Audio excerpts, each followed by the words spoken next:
हरियाणा विकास प्राधिकरण विभाग द्वारा राजीव और इंदिरा कॉलोनियों के निवासियों को सेक्टर 20 में लगभग 3500 फ्लैट्स बनाकर पुनर्वास स्कीम के तहत बसाने के लिए आज टेंडर आमंत्रित किए गए। इस प्रकार सेक्टर 20 में लगभग 25,000 की आबादी का अतिरिक्त बोझ आने वाले समय में बढ़ जाएगा, जबकि सेक्टर 20 में इस वक्त 40,000 से ज्यादा की आबादी है। वार्ड नंबर 6 से जननायक जनता पार्टी की टिकट पर पार्षद का चुनाव लड़ चुकी कविता बिड़लान और जेजेपी नेता जसबीर जस्सी ने कहा कि सेक्टर 20 पंचकुला में पहले ही इतनी ज्यादा आबादी है कि लोग घुट-घुट कर सांस ले रहे हैं और अगर वहां पर राजीव और इंदिरा कॉलोनियों के लोगों को 280 वर्ग फुट के आकार के फ्लैट्स में बसाया गया तो सबका सांस लेना दूभर हो जाएगा। वहीं जेजेपी नेता जसबीर जस्सी ने सरकार और प्रशासन से मांग की है कि राजीव और इंदिरा कॉलोनी के निवासियों पर कुछ तरस किया जाए। अगर राजीव और इंदिरा कॉलोनियों को खाली करवाकर दोबारा से बसाना है तो इनको दूसरी स्लम में न भेजकर 1150 वर्ग फुट साइज के फ्लैट कॉलोनियों की कुछ जगह पर ही बनाकर सस्ती दरों पर अलॉट किए जाएं। के चैनल के माध्यम से मैं सरकार से एक अपील करूंगा,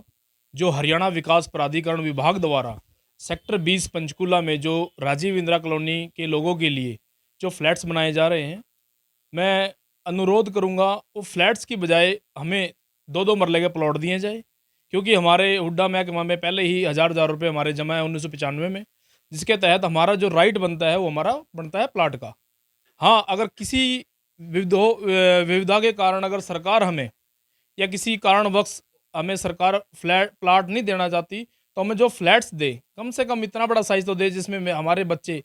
खुले डुल्ले रह सकें। क्योंकि राजीव इंदिरा कॉलोनी के अंदर आप खुद जाकर देखिए, लोग एक 10 बाई 10 के कमरे में 8-8, 10-10 व्यक्ति कैसे रहते हैं। छोटा सा बाथरूम है, उसी में नहाना धोना सारा कुछ उसी में करते हैं लोग। एक लगा लो एक तरह से नर्क की ज़िंदगी जी रहे हैं। अगर इसी तरह जो घुट घुट के हम यहाँ जी रहे हैं, अगर उसी की तर्ज पर अगर हमें फ्लैट्स भी दिए जाते हैं छोटे, तो ये लगा लो यहाँ घुट घुट कर हम मर रहे हैं, वहाँ जाकर छोटा सा फ्लैट दे देंगे, उसमें भी 8-10 आदमी की फैमिली हमारी, तो वहाँ भी घुट घुट कर मरेंगे। तो ये तो वही कहावत होगी, आसमान से गिरे खजूर में जा अटके। तो मेरा अनुरोध है सरकार से, भाई हमें जो फ्लैट्स दिए जाएँ कम से कम वो 1150 वर्ग मीटर के बनाकर दिए जाएँ, जिसमें 2 रूम 2 कमरे हों, छोटा सा ड्राइंग रूम और लैट्रिन बाथरूम हो। या इनको एक नया सेक्टर काट कर कम से कम 2-2 मरले के प्लॉट बहुत ही रियायती दरों पर उपलब्ध करवाए जाएं, ताकि ये गरीब और असहाय लोग भी अपनी जिंदगी ठीक ढंग से बिता सकें। पंचकुला से अजीत झा की रिपोर्ट।